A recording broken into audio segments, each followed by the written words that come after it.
In this movie, witches turn children into animals by feeding them magical chocolate, but then those same children come back to take revenge on the witches. At the start of the film, there is a little orphan boy who had begun living a very sorrowful life. Because of this, he comes to live with his grandmother. He is Hero Boy. However, he remained deeply sad because he missed his parents terribly. His mother had been extremely loving and kind-hearted. She always took great care of Hero Boy, but even after coming here, he still could not feel happy. His grandmother says to him, "My son, I will bring a pet for you. Play with it, become its friend, and share all your secrets with it." After a few weeks, his grandmother finally brings him a mouse. Seeing that mouse makes Hero Boy extremely happy. From that moment, he begins spending most of his time with it. One day, Hero Boy is playing with his mouse inside the room when suddenly, a strange woman begins staring at him from outside the window. That woman was actually a witch. Meanwhile, Hero Boy's grandmother suddenly falls ill, but thankfully, after some time, she recovers. After that, they go shopping at a store. While wandering away from his grandmother, a woman approaches Hero Boy. In reality, she was a witch. She begins offering him chocolate. Actually, she was trying to cast a spell on him. The moment Hero Boy sees her, he quickly runs toward his grandmother, and the witch immediately disappears from there. After returning home, Hero Boy tells his grandmother, "Grandmother, that woman in the store was speaking to me very strangely. She kept forcefully offering me chocolate and saying, 'Listen to me,' and she even had a snake with her." Hearing this, his grandmother says, "My son, she was a witch. Let me tell you a story from my childhood." She continues, "When I was 10 years old, I also had a friend. One day, we were walking somewhere when suddenly my friend disappeared. Then I saw a strange woman offering her chocolate. But she was no ordinary witch, she was their leader. So I quickly took my friend away from that place. The very next day, while my mother was tying my hair, my friend suddenly transformed into a chicken right before my eyes. That meant the witch had cursed her. It is also possible that something had been mixed into the chocolate she ate." Then Hero Boy's grandmother tells him, "My son, we will soon leave this place because the witches have now noticed our house. They usually target poor and helpless people first." Near their house, there was a huge hotel. Grandmother's cousin worked there as the executive chef, and she also shared a close bond with the hotel manager. After speaking with him, she manages to reserve a small room for them. Thankfully, the hotel manager was a very kind-hearted man. Soon, grandmother and Hero Boy shift to that hotel. Everything seems normal at first, and they are free to roam around wherever they want. But then, something very strange begins to happen. One by one, many stylish women arrive at the hotel. In reality, all of them were witches. They had gathered there for a secret meeting and planned to enjoy a grand dinner afterward. After arriving, they meet the manager and say, "You already know who we are, so arrange a hall for our gathering immediately." Actually, the witches had created a horrifying plan. They wanted to abduct children. Otherwise, they would feed them chocolates mixed with a magical formula. The moment children ate it, they would transform into animals because, according to the witches, children were filthy, ill-mannered creatures who did not deserve to live in this world. Night finally falls, and outside, heavy rain begins pouring down. Meanwhile, Hero Boy sits with his grandmother and asks her, "Grandmother, what do witches actually look like?" His grandmother replies, "Their fingers are unusually long, and their nails are filthy and disgusting. That is why they always wear gloves. They are completely bald as well, so they hide themselves using wigs and large hats."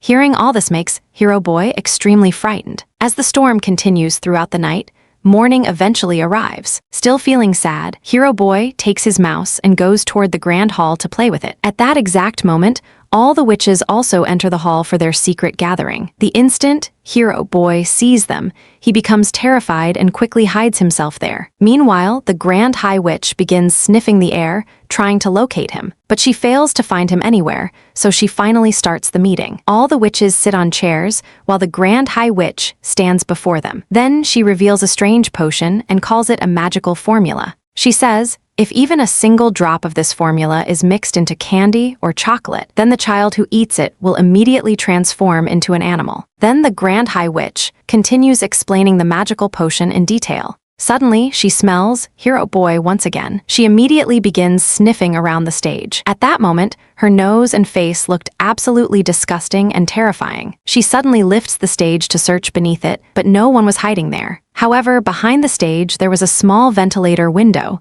and through it, she finally spots Hero Boy. But at that exact moment, a bulky child enters the hall. The moment the witches see him, they immediately surround him from all sides. Since the boy was extremely fond of eating, the witches become delighted, believing he would fall into their trap very easily. They offer him the same chocolate mixed with the magical potion, and the second the child greedily devours the chocolate, he suddenly transforms into a tiny mouse. Now even the witches themselves become shocked after seeing the mouse, and they begin trying to crush him beneath their high-heeled shoes. At that very moment, Hero Boy jumps out from the ventilator and quickly rescues the mouse.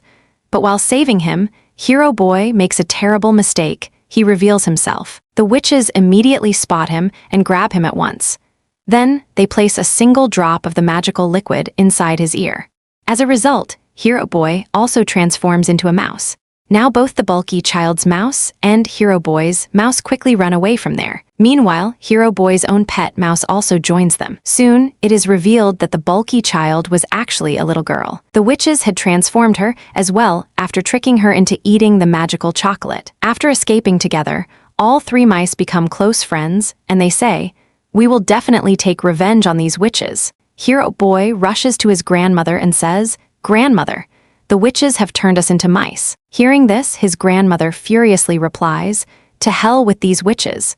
They turned my children into mice, and now I will surely take revenge on them." Then Hero Boy says, "The most important thing is that the terrace connected to the witch's room can be seen directly from our terrace." The moment she hears this, the grandmother immediately comes up with a plan. She says, "I am knitting a sock. I will lower you down inside it. Then you can climb into their room, steal the magical potion, and afterward, I will turn all of you back into humans." So she carefully places Hero Boy inside the sock and slowly begins lowering him down from the terrace. At that moment, Hero Boy was terrified because of the witch, but luckily, she was not present inside the room. After successfully grabbing the magical potion, Hero Boy quickly climbs back into the sock. But just as his grandmother begins pulling the sock upward, the witch suddenly notices it. She instantly grabs the sock tightly. Thinking quickly, Hero Boy's grandmother says, "Leave it. I accidentally dropped this sock while knitting, so I'm just pulling it back up." The witch narrows her eyes suspiciously and says, "Really? Then let me check it." If the witch had inspected the sock, she would have immediately killed Hero Boy. In the end, the grandmother successfully pulls the sock back upstairs along with the potion. Then she pours the magical liquid onto a plate and places all three mice into it one by one. But surprisingly, the magical potion has absolutely no effect on them. That happens because the magical potion could only transform humans into animals. It could not turn animals back into humans. Hearing this, Hero Boy sadly says, "Grandmother, now we can never become humans again." But suddenly, an idea strikes his mind. He says, "Why don't we pour this potion into the witch's soup? They are going to drink it anyway." Hearing this plan, the grandmother becomes impressed and says, "Wow, children, what a brilliant idea." Without wasting any time, she heads toward the kitchen while carrying the three little mice inside her bag. Meanwhile, the witch's soup was being prepared there. Taking advantage of the perfect moment, she secretly pours the magical potion into it. But suddenly, the hotel manager notices her acting suspiciously. He immediately asks, "Are these mice yours? Pets are not allowed inside the kitchen. What you have done is absolutely filthy." The grandmother calmly replies, "These are not my mice. You can search everything if you want." In reality, she had cleverly hidden the mice inside the corner of her bag. The manager carefully checks her room and luggage, but he fails to find any mice anywhere. Feeling embarrassed, he apologizes to her, but the grandmother angrily says, "I will file a complaint against you. How dare you search someone's room without permission? The police could shut down your hotel for this." Hearing this, the manager becomes frightened and quickly says, "Oh, lady, please calm down. What happened after all? Tonight's dinner will be completely free for you. I sincerely apologize." In this way, the grandmother successfully completes her plan and even manages to get free dinner. Soon, it becomes time for the witches to eat their meal. The special soup had already been prepared for them. But the moment the witches take their very first sip of the soup, something horrifying begins to happen. One by one, all the witches suddenly start transforming into mice. Grandmother feels extremely satisfied after witnessing all of this. And honestly, the scene itself was incredibly satisfying to watch. Soon, the grandmother and all the hotel workers begin killing the mice one after another. However, there was still one major problem. the Grand High Witch had not tasted the soup yet. Because of this, she had still not transformed into a mouse. Then the three little mice come up with a clever trap. They trick the witch into getting her finger stuck inside it. The witch immediately starts screaming in pain, and at that exact moment, the mice quickly pour the magical potion directly into her mouth. However, unlike the others, she was much larger because she was the Grand High Witch. After that, they trap her inside a glass cup. Then the grandmother places a cat directly in front of the witch's cage, and who knows, perhaps the cat later attacked, killed, or even ate the witch mouse. Finally, the grandmother happily places the three mice back inside her bag and leaves the hotel because now there was no longer any danger from the witches. At last, she could peacefully return home once again. Meanwhile, outside the hotel, the bulky child's parents were desperately worried. Where did our son go? However, the child's mother was extremely rude and careless. She never truly cared about her son. So when her son speaks to her in his tiny mouse voice, she becomes terrified and says, "Keep that disgusting thing away from me. I am not taking it with me." Hearing this, the mouse sadly replies, "All right, I already have my friends now, and honestly, I am thankful to be free from them." After this, the grandmother takes all three mice back home with her. They are very happy, and they do not even want to become human again.